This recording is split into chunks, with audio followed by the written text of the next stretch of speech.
You're listening to Let Me Tell You Why You're Wrong, all on Georgia Radio Network.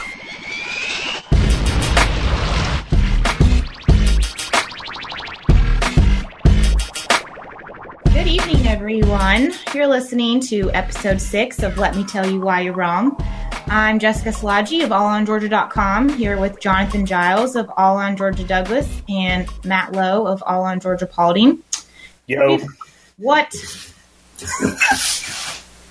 I was just saying, hey.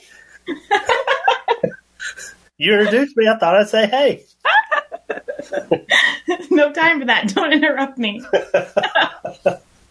Oh, my gosh. Please don't cut that out. What?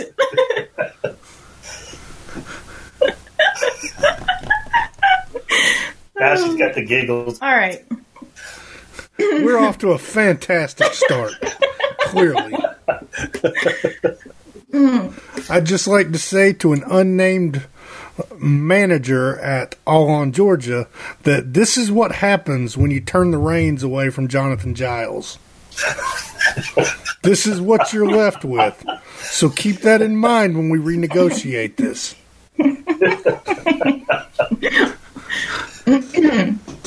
We hope by now you've caught up on all the recent episodes, including last week's with State Representative Alan Peake. We had a nice long discussion on cannabis legislation in Georgia and the process of in-state cultivation. We've got a great show ahead with you for this week. In just a bit, we'll be discussing the unscrupulous way our state will soon have hate crime laws, and we're going to get to Matt's big appointment, which has been statewide, borderline national news, earth-shattering this week. And we're also going to tell you... It is the end of days. Yes. Everyone is fleeing the city right now. And we're also going to tell you about our newest segment, but we'll get to that in a little bit. But first up, we're going to talk about a headline in the news this week. What do I want from my hotel? Parents are accused of what? On my business trip, I want to be on. Dang. Stupid video started playing. I already did that. I was talking to Matt earlier and it started playing. Okay, so... Man, she was all... What? Okay, so just start that over about now we're going to... Get some more coffee. Stop trying to eat our soul. It's tea. What kind of tea? It ain't Lipton. White. No, I'm just kidding. Is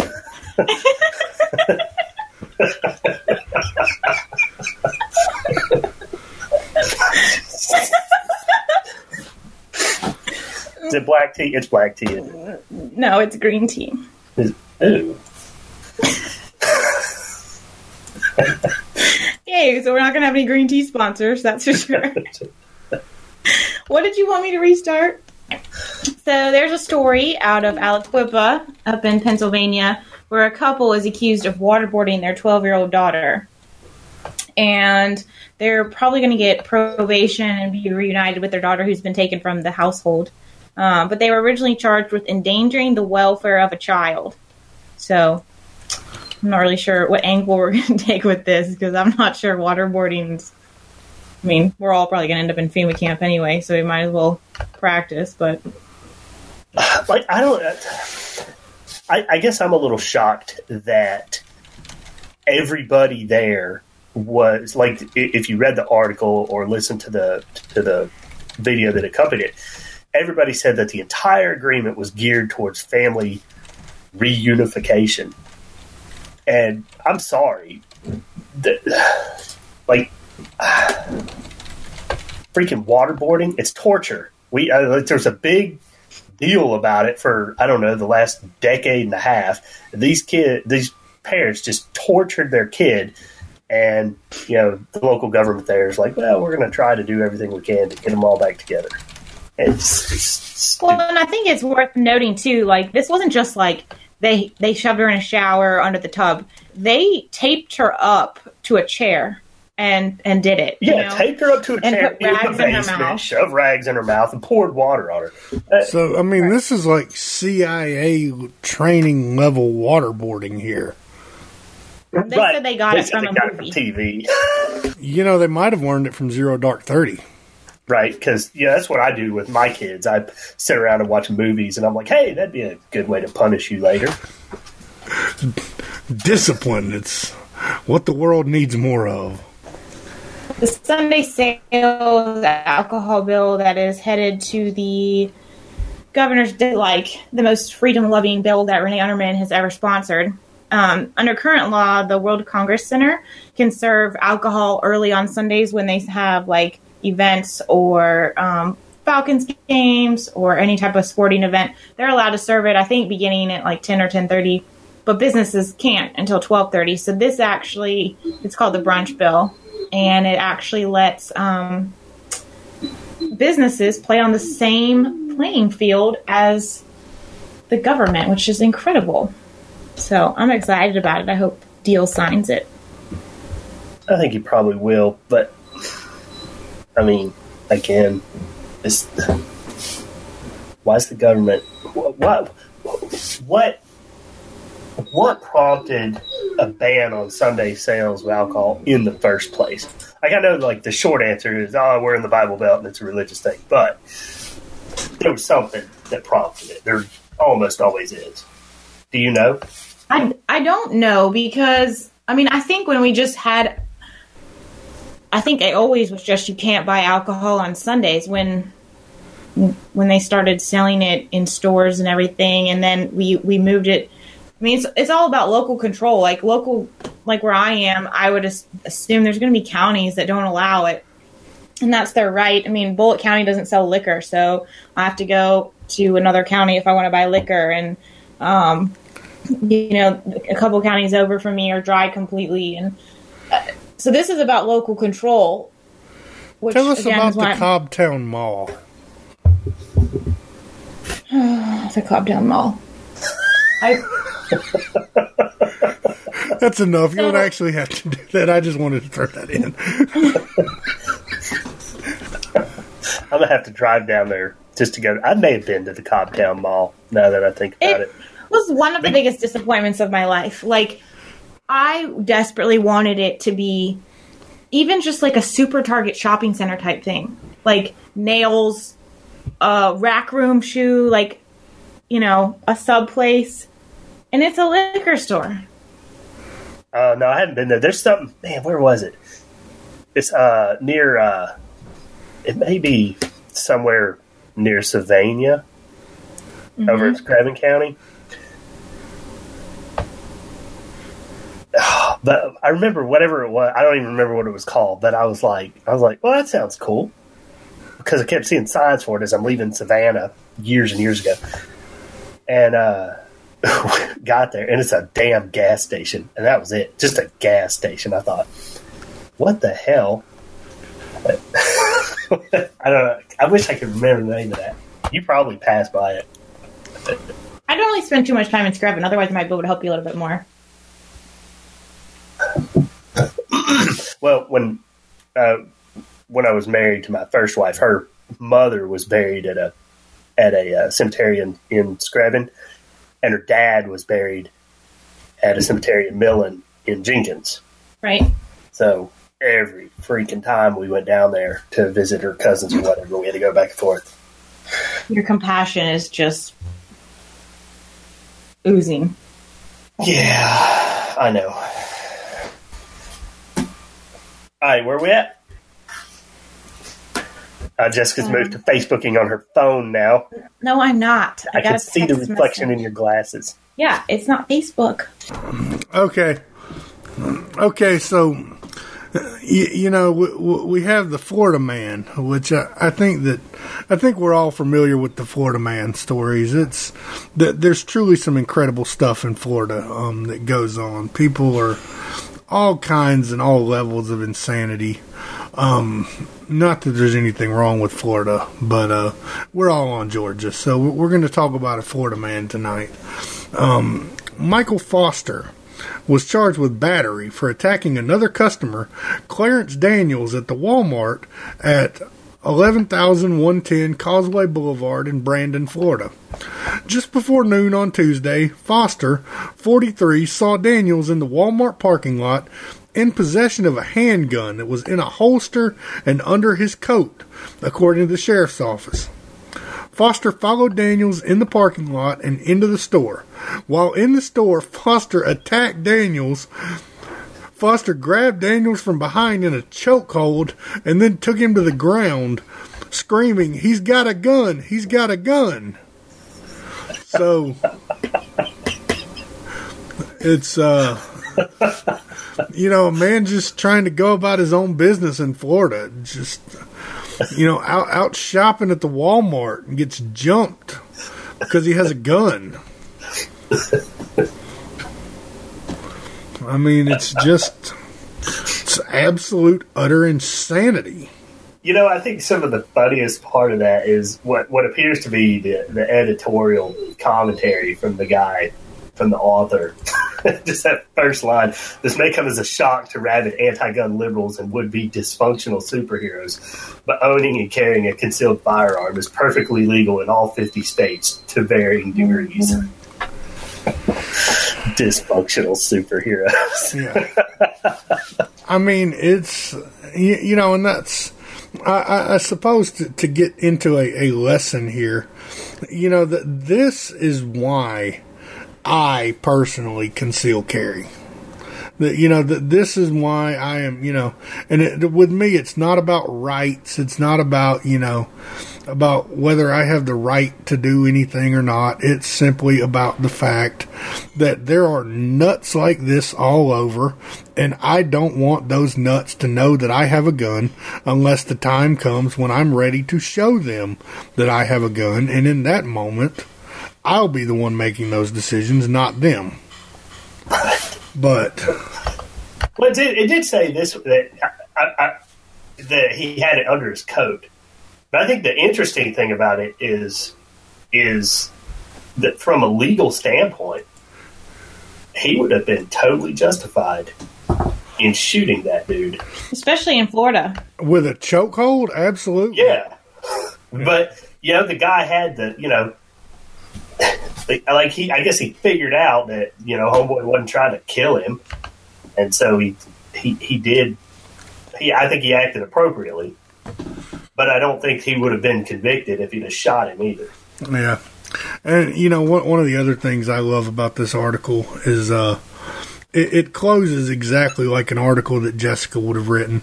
The closing line of the article is, "Perhaps we should outlaw gun control groups for the children." Well, the article that we're talking about is not exactly free from opinion, but it is rather blunt. I mean, it says this interaction rather neatly makes a number of points. Supporters of gun control are fear-filled and ignorant of the law, which, if you've been on Facebook, Some supporters of gun control are not only ignorant of the law, but fearful and violent, which is illustrated by this gentleman. And most concealed carriers are extremely reluctant to use their firearms, even when they have the legal right to do so. Preach. Right. So, as much as I don't like opinion being interjected into a report, although it does say editorial staff. Yeah, it does say editorial up there. We've had some, the hate crime bill. I think that, I don't think that any of us supported it, but we're not really going to get into the nuts and bolts of the hate crime bill. I want to talk about the hate crime bill tonight from a very different perspective, and that is going to be the perspective of, just how your government works in Georgia. So basically, the short version is that the hate crime bill was taken down in committee, and it is now back. And Jessica has a lot of the documentation here. So we're going to begin by letting her kind of walk us through a timeline of the hate crime bill, what happened to it, how it originally died, and how it's now become revived. Because it's quite an interesting story in just how government works in Georgia. All right.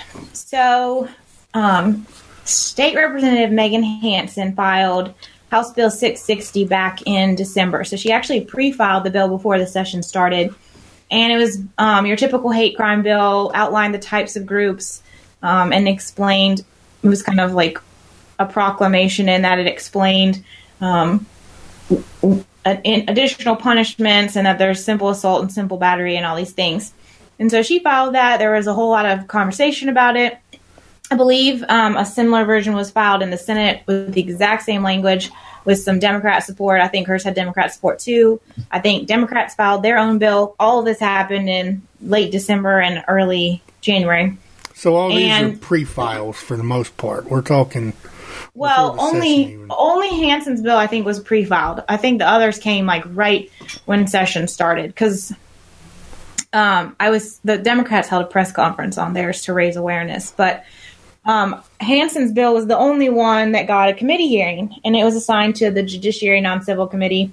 And in early February, had a hearing, didn't pass out of committee, and crossover came and went on February 28th, and it didn't pass. It was dead. So March 8th rolls around last Thursday, and the Judiciary Committee pulls Senate Bill 373 by Senator Lindsey Tippins, who is from Cobb. And this bill is interesting because the bill actually added a judge to the number of judges in the Superior Court Circuit over there in the 11th District in Cobb County. So it's basically just local legislation. Well, sort of. I mean, it all the judges have to be voted on, but yes, it was locally specific. The title was specifically local. Like if you Google the bill, still it says Cobb County Judicial Circuit. So if you were trying to find a hate crime bill, you would not be able to find this bill under the current language.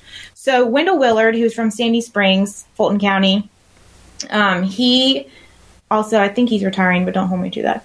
But he is the chairman of the committee, and he guts the bill because Cobb no longer needs an additional judge because they found out that the Superior Court over there was counting wrong, which is a whole other story, which we could probably spend half an hour on. Rebecca Keaton, she's not the brightest bulb in the box, but anyway, she was counting wrong. So they don't need the extra judge. So, there's another clerk at work. Clerk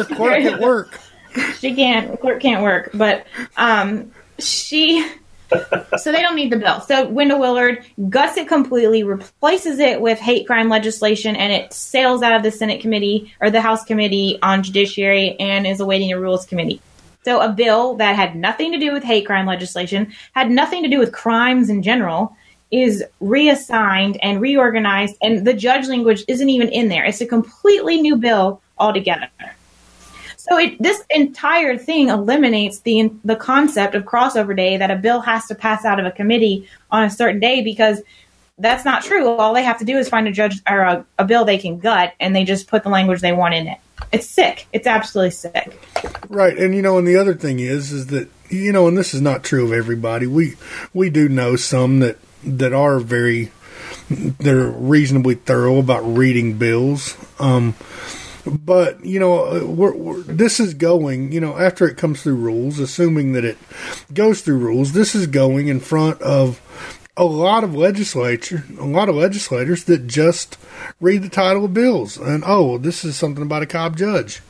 And, yeah, no problem. Green button. And I don't live in Cobb. What do I care?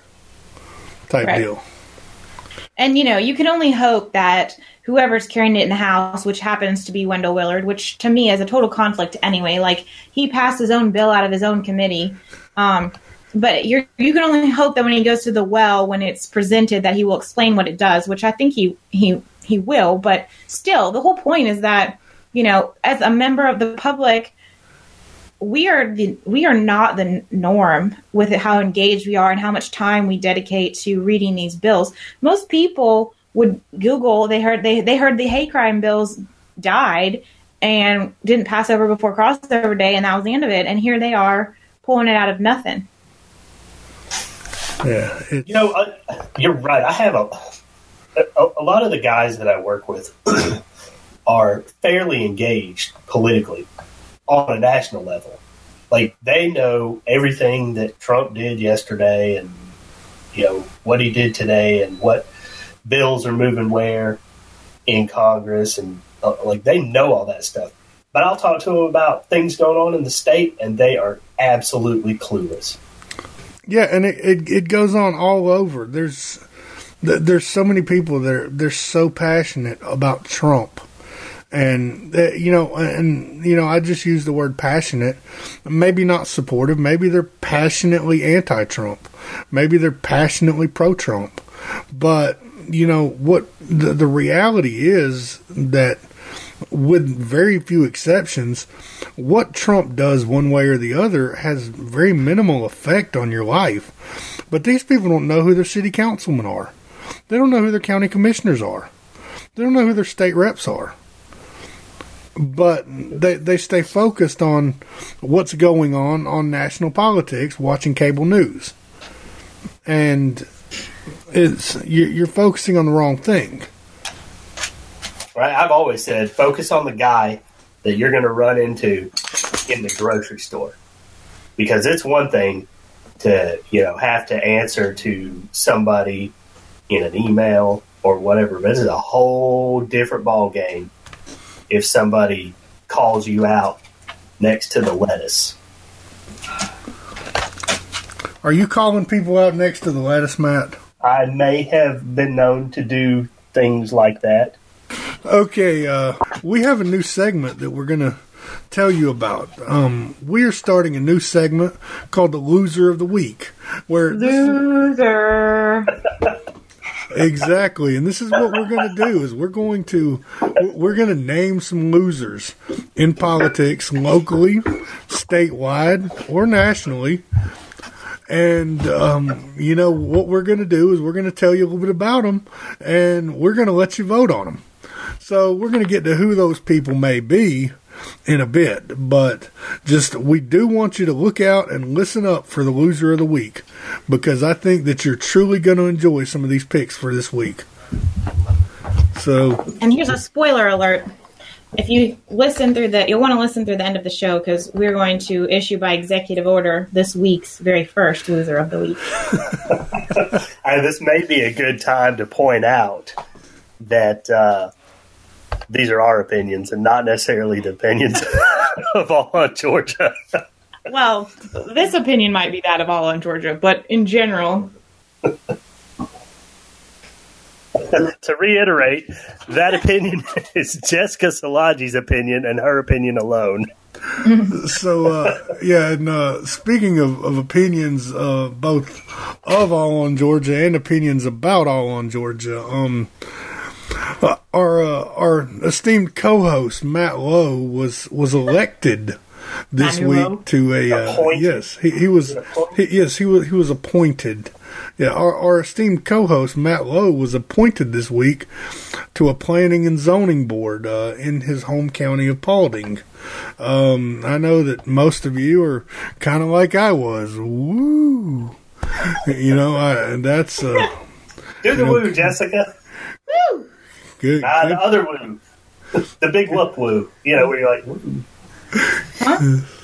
You've got it on episode 1. Anyway. But in any event, it has been anything but that. Matt is a humble enough guy that he's not going to write an article about himself being appointed to the Board of Planning and Zoning.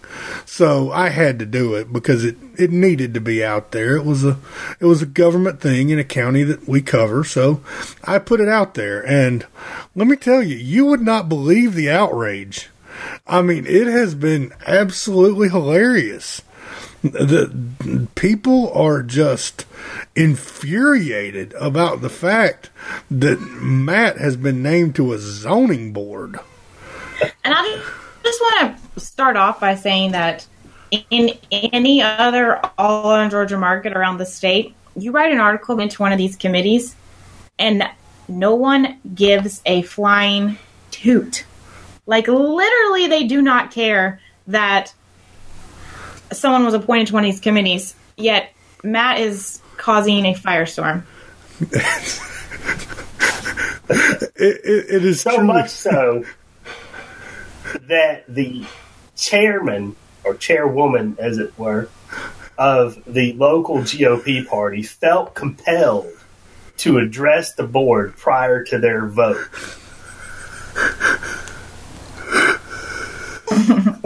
And it's funny, man. She's a nice enough lady. She really is. She's prone to hyperbolic statements, but she's a genuinely nice lady. I find the whole thing has been. I think I've used surreal because it's exactly like you said. Planning and zoning. It's a board no one gives a damn about except developers and some business owner, and he only cares about it for 10 minutes. And you're one vote. Yeah, right. It's not like you're czar. You're not like the planning and zoning director of the county. Yeah. Right. And and that's the thing is that off the air, just it's kind of a business decision. Matt and I were discussing whether or not he was going to take his All on Georgia camera and go stream these meetings. And while it's certainly a thing that would be good for transparency, on the other hand, I mean, you have to look at a planning and zoning board and go, if we stream this, does anybody care? It's not like a board of commissioners meeting or a board of education meeting or, streaming something live from the state house. I mean, we're talking about a county zoning meeting, and it is, Matt, I got to tell you, the thing that I love the most about this is that just the sheer authority of it is what's really cracked me up. The way that some of these responses have been on social media would have led me to believe that they had named you the king of Paulding County. And you could do whatever you wanted by executive fiat. And it's like, oh, you mean he's just a guy on the zoning board?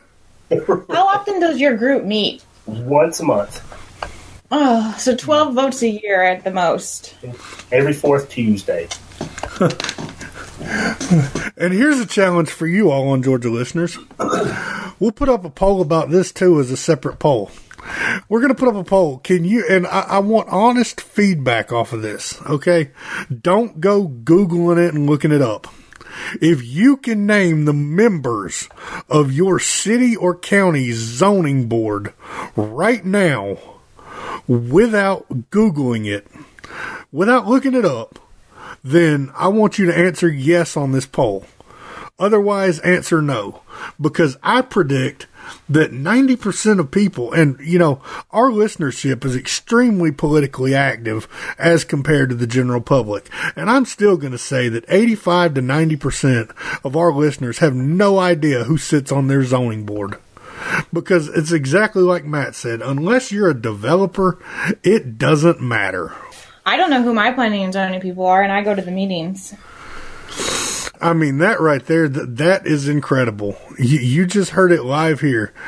The great Jessica Szilagyi, the all-knowing on local government, doesn't know who sits on her planning and zoning committee. And she attends the meetings, and she still doesn't know who these people are. Hey, you know what? Here's another thing. I didn't even know that the planning and zoning board consisted of just citizens who were asked by a commissioner to do it until the call came to me and asked me if I would do it. Yeah. And folks, I do want to say something here. We joke around a lot, and there's kind of the personality that you see online and the personality that you hear in this podcast. But the reality of it is, in real life, away from all this nonsense, Matt is an extremely qualified civil engineer with a very diverse background and is well deserving of this post to planning and zoning. And the commissioner who requested his appointment stated that his view on property rights was the prime concern, because the commissioner stated that the previous appointee to zoning commission was also shared his view of limited government and property rights, and that Matt also shared that. So, I thought that the whole thing was really humorous, just the outcry that Matt can get for something as simple as being appointed to a zoning board. I thought that it was truly fantastic. I think it's funny, too, because I was under the impression that Matt didn't believe in property rights and thought that all land is public land. Easy now. Oh, boy, here. This podcast just got long and deep. On that note, let's take a break.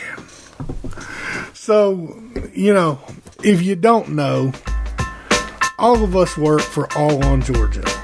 And All On Georgia is an incredible news outlet that is growing every day. And we've recently launched an entirely new website. It's got a new look, it's got new features, and new information from the same authors that you know and trust to bring you the most up-to-date information in an unbiased fashion. So go ahead, scroll on over, get on your Google machine, and scroll on over to allongeorgia.com to see the new design and find the market closest to you. Because we have markets all over the state. You know.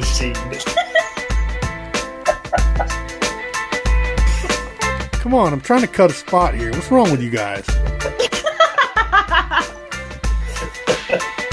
This is the worst commercial ever. Wow. I like Google machine. That's funny. You should call it a Google device. That's like saying vehicle. Your mobile device. What has happened here? Huh. What has happened? Oh no, I lost audio for a second, but I got it back. We were just laughing anyway. Okay. It was just a bunch of giggles, right, Shady? Shady. Come here, Shady. Say hello. Hey. I thought the other one was Shady. No, this one's Shady. But that's your white dog. I told you she was named after a shady guy. Hey, Shady, say hello to the followers. Wow, really? You just move your hand like that and the dog barks. No, speak. He's the puppet master. That's how I go to council meetings, too. Speak, and then do. All right. Speaking of puppet masters. Speak. Matt, your turn. Speak. What do you want me to say? All right. Speaking of puppet masters, Jessica, I've got some audio that you need to hear. So this is, I'm not going to tell you who it is. You'll recognize the voice, but this is one of your favorite legislators. So I'm just stand by for a second. I'm going to play this audio. Mr. Speaker, is it not true that as local control is important, but Adam and Eve had local control in the Garden of Eden and bit that fruit, and it was the fall of humanity, and we keep taking a bite out of that apple? Wow.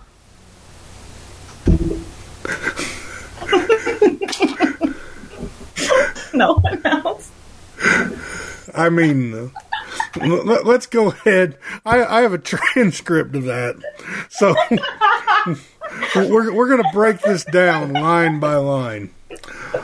And for those of you that don't know, that didn't recognize that voice, that is Dominic Laricki, who is one of Jessica's favorite legislators. And, you know, that they have, if you just Google Jessica Szilagyi and Dominic Laricki, you'll find fantastic articles where she is singing his praises and talking about how fantastic his votes are and all kinds of great stuff.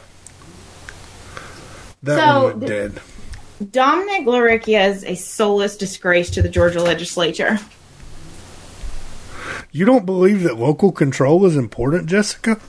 I love local control. What I don't love is using the Bible to try to advance your own beliefs. Like I said, he's an unprincipled, soulless disgrace to the House of Representatives in Georgia. This is quite the quote. Adam and Eve had local control in the Garden of Eden and bit that fruit. Anyone who will manipulate stories from the Bible to advance a political agenda has no business being in politics or touting the Bible. This is the guy that said raising his own retirement benefits in the state legislature was fair and right because he worked so hard, while simultaneously charging hundreds and thousands of dollars every month and year in cell phone bills and gas and all these expenses to his campaign, while saying he has to suffer and doesn't make enough money. I mean, the woe is me is so strong with this guy, and he wants to sit here and preach the Bible as to why people in their local governments can't make decisions for themselves because he somehow thinks he's more qualified to do it. Give me a break. Give me a break. Well, and the thing about it is local control, it certainly does. It certainly sounds like a good thing, which is why they use it.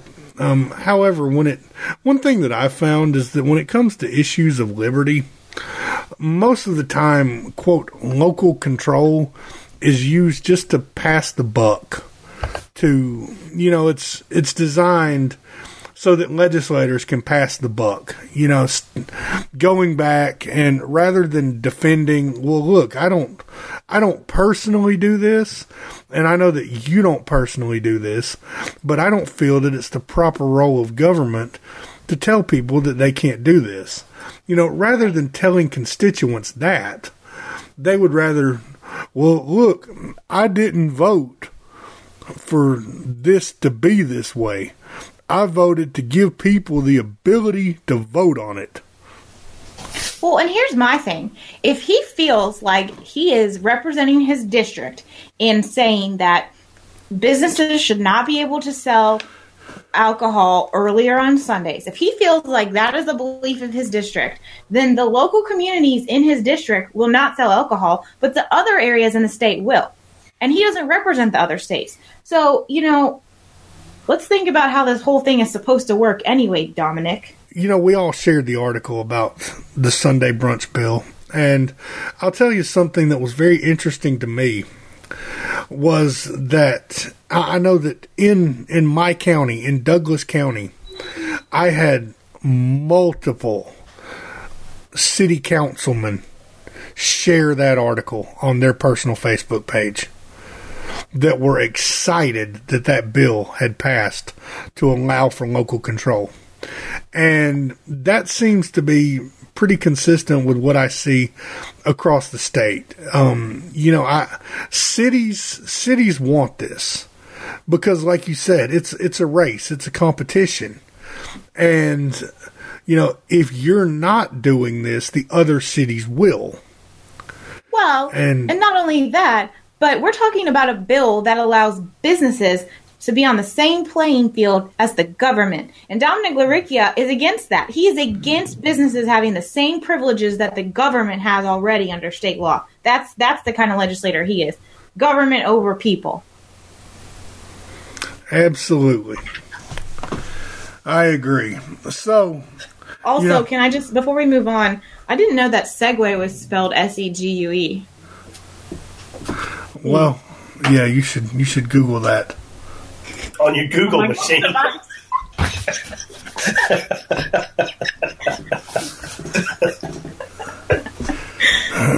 Look, I'm not from California or from Montana.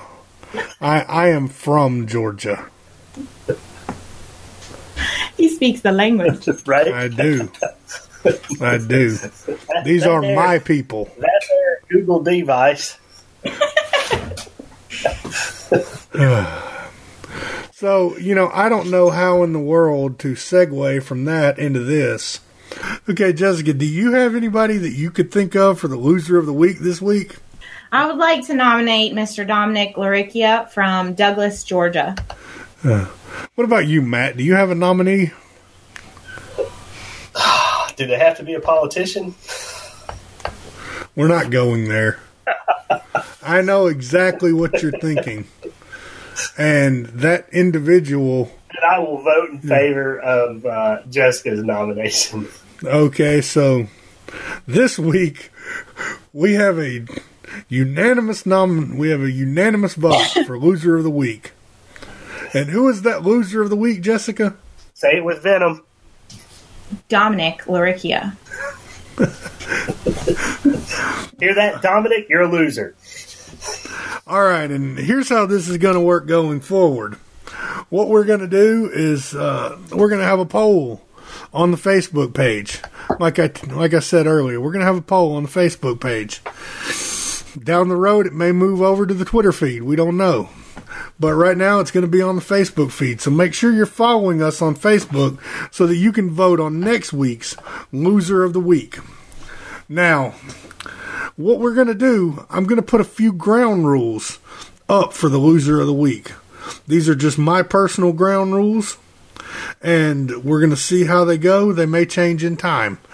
What we're going to do is we're always going to give Jessica a wild card, and that wild card is always going to be Chris Carr.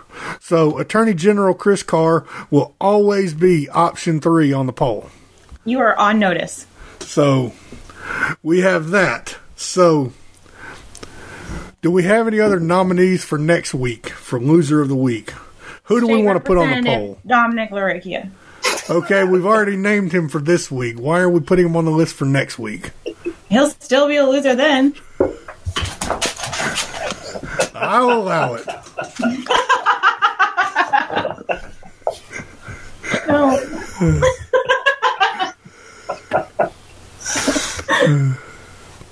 All right, and I suppose for my nominee for, so I'm torn on mine. I don't know whether it should be Megan Hansen or whether it should be Willard. I mean, who do you guys think's a bigger loser in that deal? I think carrying your own bill through your own committee is pretty loser-like. That is certainly loser-like behavior. And we're going to go ahead and we're going to pick a winner of the week this week as well.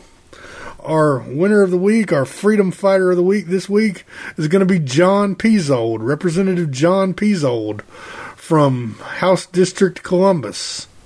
What is that, 130? 133. 133? Because after a long and storied history, John Peasold has sent a bill to the governor's desk. Or is it across the hall to the Senate? Across the hall. Okay. John Peasold has sent a bill across the hall to the Senate, which would drastically limit how long law enforcement can hold on to your records from their tag cameras. And that right there, that is truly fighting for limited government. That is fighting for your privacy rights, your Fourth Amendment rights, and that is why John Peasold is this week's winner of the week. Woo! Okay. Go, Peasold. Yeah. Way to pull it out, Peasold. You're welcome on this show anytime. Right? Just bring us some McRibs. Please, I'm for real. Dude, I will let you co-host this show if you bring me a steady supply of McRibs.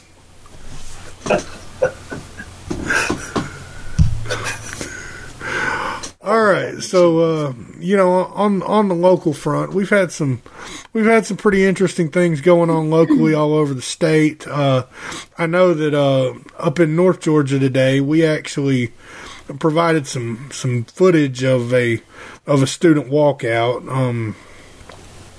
Those have been occurring, all over the state and all over the country. But, we've had that going on. We've already covered Matt's local stuff up there in Paulding County. That's with his appointment to the Board of Zoning and all of the freak out that's caused. Here in Douglas County, she came back from the 2018 Winter Games, a bronze medalist in bobsledding. So that was quite interesting up here in Douglas County. The governor showed up. How does someone get into bobsledding in Douglas County? I don't know. That's quite an interesting question. I might look into that. So what kind of local things have we had going on the south side of the state, Jessica? Let me think. Anything fun from Oak Park? No updates on Oak Park. I've been a little overwhelmed, so I haven't had a chance to write about Oak Park. But they fought at every meeting I went to this week, and it wasn't with me, so that was good. That is good. What did they fight about? In Statesboro, the new mayor and Phil Boyum, who is big hair, big ego Phil Boyum, he and the mayor were fighting about when to set the special election for a seat that was just vacated by someone who stepped down to run for county commissioner. Let me interrupt you there for a second. I understand that Mr. Boyum wrote you a letter. No, he just sent me a Facebook message with some tips on how to reinvent myself. Oh. Yeah. Well, that was kind of him. Yeah, I mean, as long as they weren't written by him. How'd you reply to that? I didn't. I would have gave him a thumbs up. That's what I like to do. It would have been a different finger, but this is an interesting topic that I'd like to get your opinion on. In Reedsville, they're arguing over whether or not elected officials who meet once or twice a month should be allowed to buy into the city health insurance plan. And right now, only full-time employees are allowed, obviously, to buy into the plan. And there's a city councilwoman there who wants just the option. She says that she'll pay 100%, but it's cheaper for these elected officials to buy into these government plans because the governments get a lower rate than the rest of us do in the general marketplace. So my contention, I mean, I still hold that just because you're paying 100% doesn't mean you're not driving up the cost, because the pool, if you have a lot of problems, you could increase the pool and increase the premiums and all those things. But my thing is if you're going to open it up to the city officials, you should open it up to all part-time employees, because that's what you are. You're part-time. But what do you think? Yeah, I think I agree with that. That if they're going to open it up, then they have to fund it. You know, they can pay for it. Obviously, at whatever reduced rate it is. But yeah, even if it's a 10-hour a month employee, they get the option. Right. As well. To pay 100%. Yep. Matt, I challenge you on your first planning and zoning board to make a motion to petition the commission to eliminate the planning and zoning commission. All together. Hey, I got a question. How long does it typically take for you guys to get a response? To get a response from what? I don't even know what I'm going to ask. What am I asking?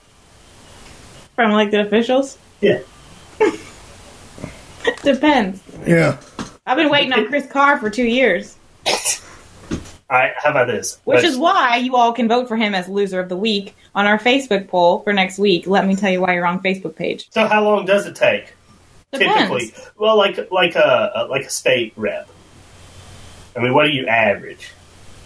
Well, let's see. If I send them an email and then blast them on Facebook, it's usually about an hour. If I go through the general, normal pathways, it could take a week or two. Sometimes she doesn't blast them at all. She just vague posts them, and they run to major media outlets the next morning. Right. Well, I sent Sam Watson an email asking him about one of his bills last Thursday. I don't have a response yet, and I think that's plenty of time. I get you're busy or whatever, but it's an email.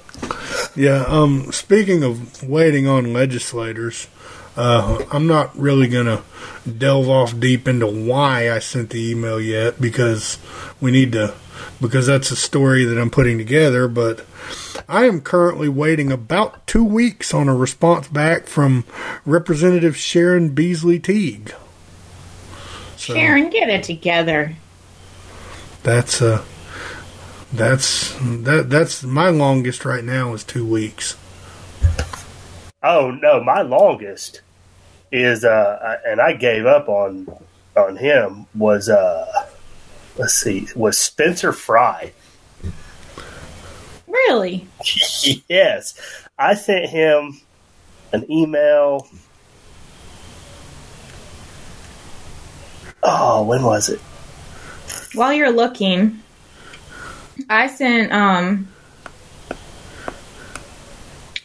City of Statesboro HR Director Jeff Grant an email in like December of 2015, and he just got transferred to City of Savannah, so I'm guessing I'm not going to get a response back.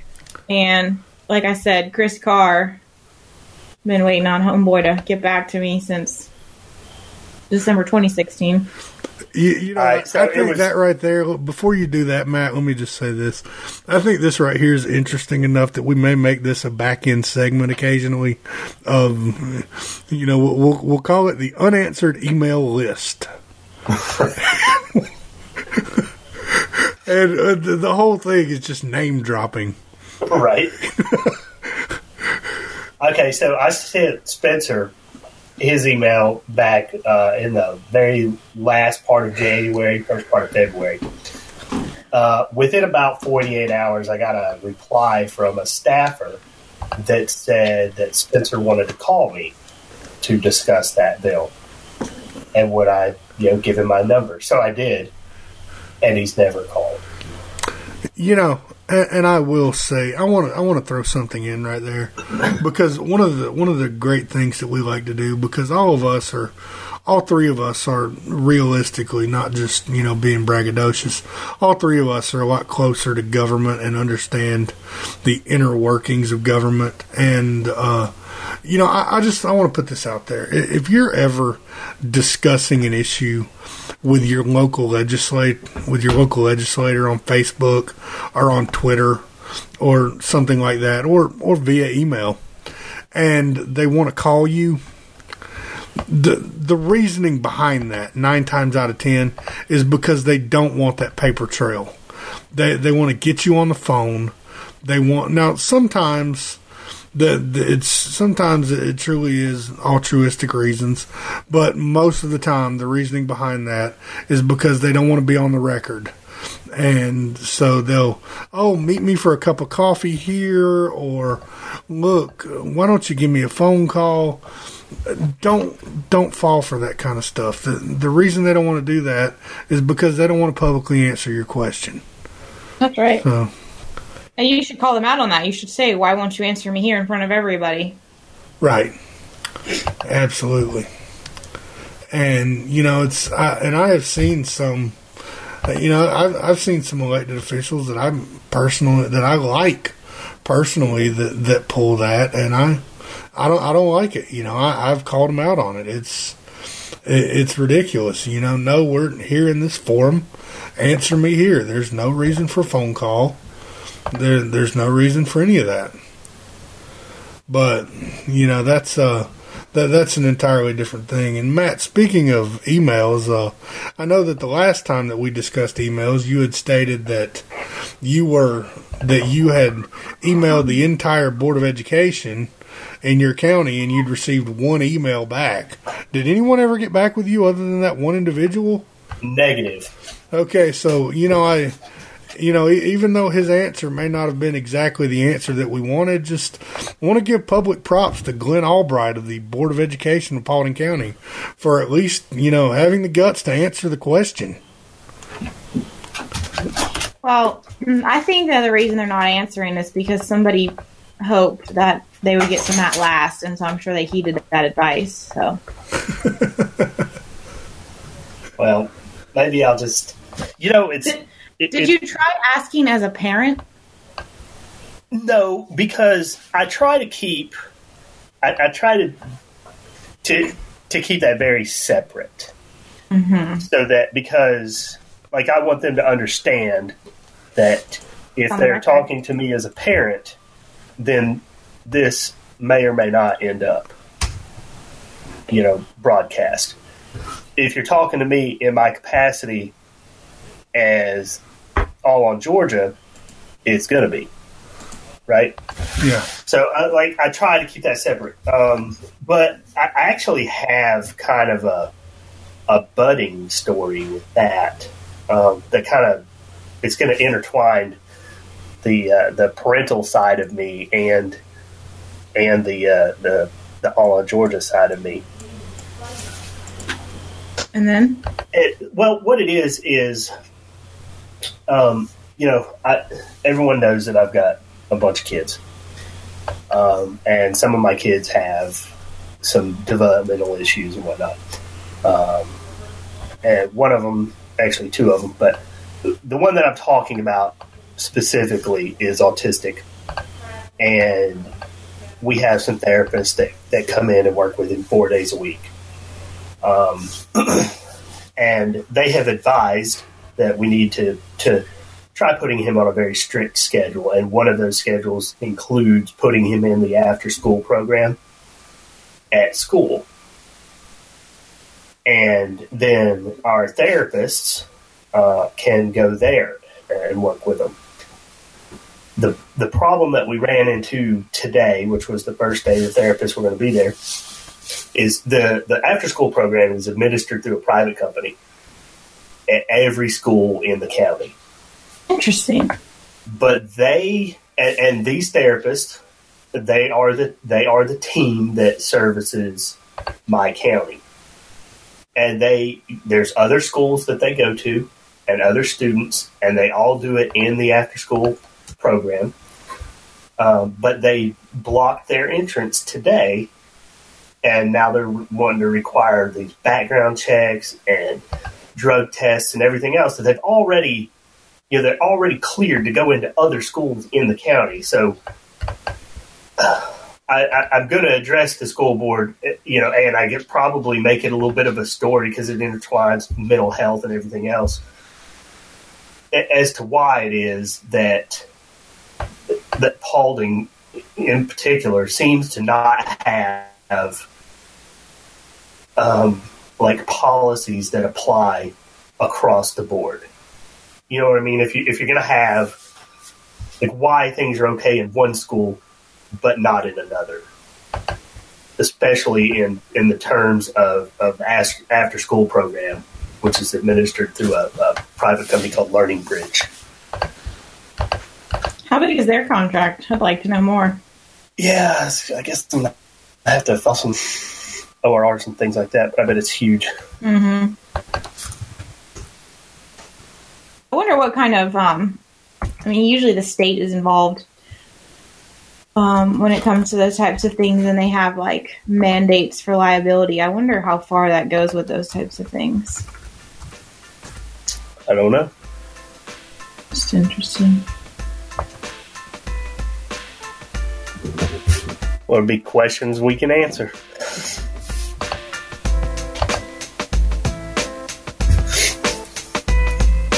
Well, I'm tired of talking. Wait a minute. You can't be tired of talking yet. Concluding thoughts. Does anybody have any closing remarks? Nope. No. You know this is a podcast, right? All we have here is audio. You're like, nope, I'm bucking. You're not going to hear any more out of me.